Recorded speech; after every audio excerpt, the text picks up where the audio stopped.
When I was 5, I walked into the pool with my mom.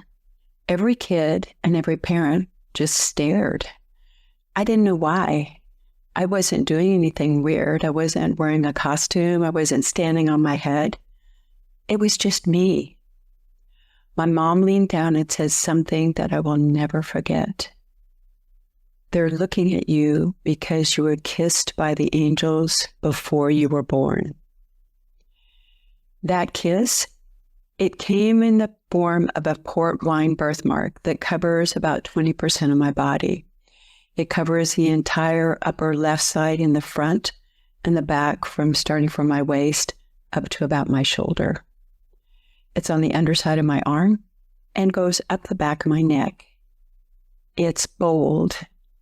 It's a deep pink purple. And for a long time, it was the thing I wanted to hide the most.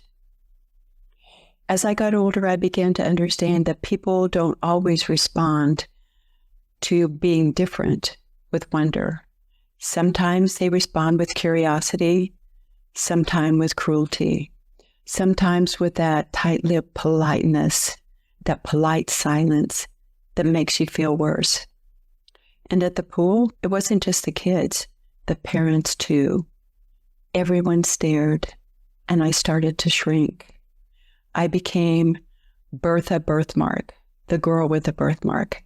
At school, I wore it long-sleeved as often as I could, at least for as much of the winter, as much of the year as weather would allow.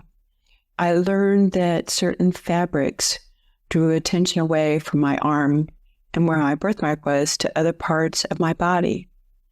I became very good at scanning a room to see if it was safe to be seen. There was a boy in high school who gave me the nickname Bertha Birthmark. It was mean. It hurt. It stuck. And he did what he wanted to do.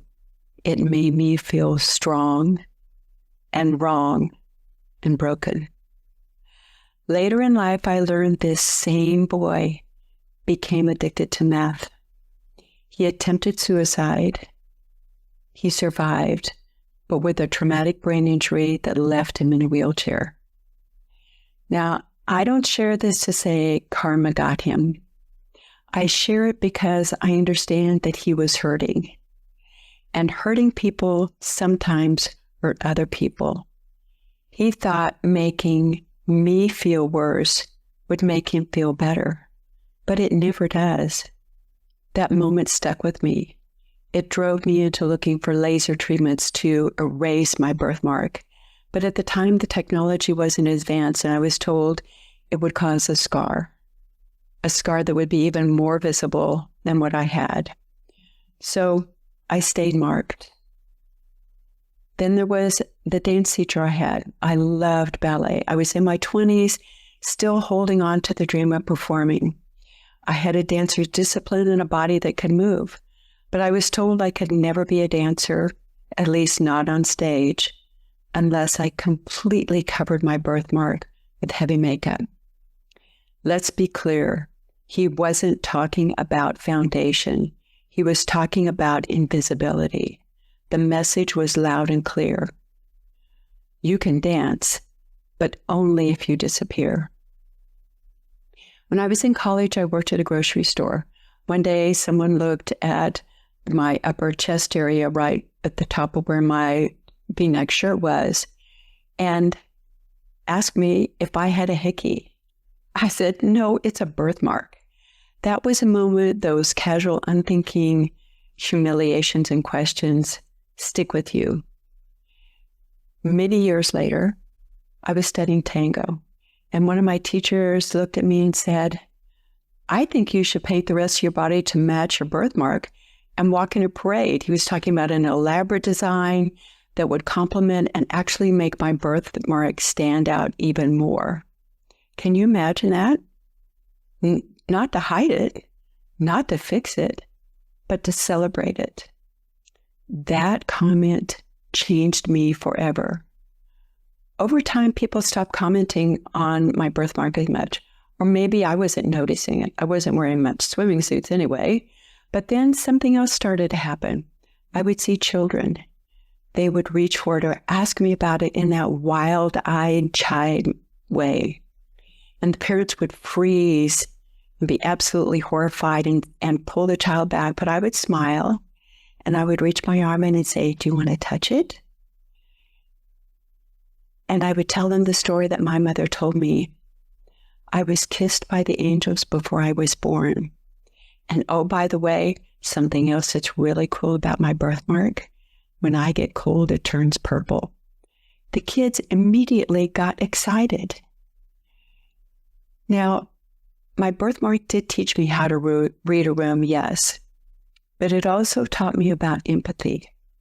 And it gave me radar for being real. It showed me how powerful it is to embrace what you think others want you to hide. It gave me a mission to help women stop hiding, especially midlife, because many of us are taught if we want to be admired, we have to shrink. And I'm saying, not anymore. We all carry marks. Some you can see, some you can't. But the ones we have been told to hide, or the ones that we hide because we feel safe, those are the ones with the most magic in them. So if you're ever told to shrink, fade, or fix yourself just to belong, this episode is your invitation to stop hiding. Because I didn't just survive the stairs, I danced through them. And now I help other women dance back into their bodies. I'd love to hear your story. Until next time, stay visible, stay radiant, and forever young. That's it for this reset. Grab your free gift, your midlife superpower, 5 simple power moves to feel like yourself again. The link is anagelesslife.com/superpower. Thanks again. Bye-bye.